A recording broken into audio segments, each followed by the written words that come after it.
real value in a data management plan is about figuring out your practices and documenting them and working on it as a group, especially in a situation where you're a researcher working with some kind of research team. Co-creating the data management plan with the team is a great way to lay out all of your practices, make sure that everyone is on the same page, and it's a great opportunity to think about the current data management practices that you have and examine whether those are the best way that you can do things, or if there's a better way to do something.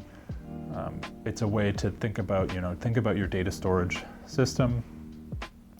Maybe you're using external hard drives and you think, okay, well, maybe it's time to move to something more formal, like some kind of file server hosted by a different unit on campus. Maybe you need to think about, securing data more rigorously if you're working with sensitive data. Whatever it is, a data management plan can be a really helpful document for everyone to get on the same page. A data management plan is meant to be a living document.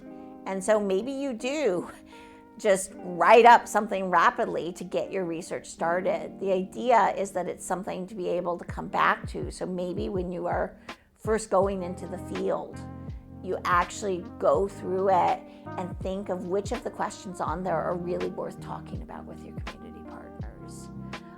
Or when you are first negotiating with other collaborators on PI or PIs on the project, you are going through that and going, oh, okay, I said this, we should probably actually make a real decision about this now. Not sort of stick to what I thought at the beginning, but work with the realities of the situation on the ground and figure out something that's going to work. In terms of tips for making a data management plan, well, we at McMaster, we have a database of data management plan examples.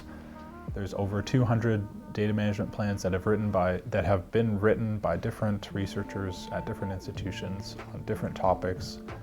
And you can go and access those and look at what other people have done. Research is incredibly diverse, and so there's no one template for a data management plan that's going to capture everything. There's a lot of tools, examples, templates out there. I know Spark has a number of DMP templates and examples that are really great for social sciences research. There's templates and examples from the Digital Research Alliance of Canada. We also really encourage researchers to think through the whole of their research design, and if there's a question that's not on there but that is on their minds, just to add it in, fill it in. We have within our data management plan a whole series of things that were not asked by the DMP assistant, but we knew were important to being able to manage our projects well.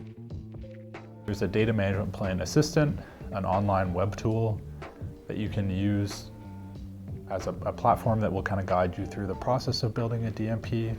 We are using DMP Assistant, if I'm correct. Yeah, I remember correctly, it's DMP Assistant. And that's actually been a very helpful tool in the sense that it just gives us prompts. So it asks you questions and then you have like a box to fill in the information. And it gives you prompts on like things to think about. So like I was saying, when it comes to like templates, like having templates, sometimes you don't necessarily know where to start a document from. But this has been like really helpful in that it just gives you prompts, you answer them to the best of your abilities, and then you just like go from one question to the next. My advice on building a DMP is see what other people have done, and then don't do it by yourself. Do it as a conversation with the people that you're working with.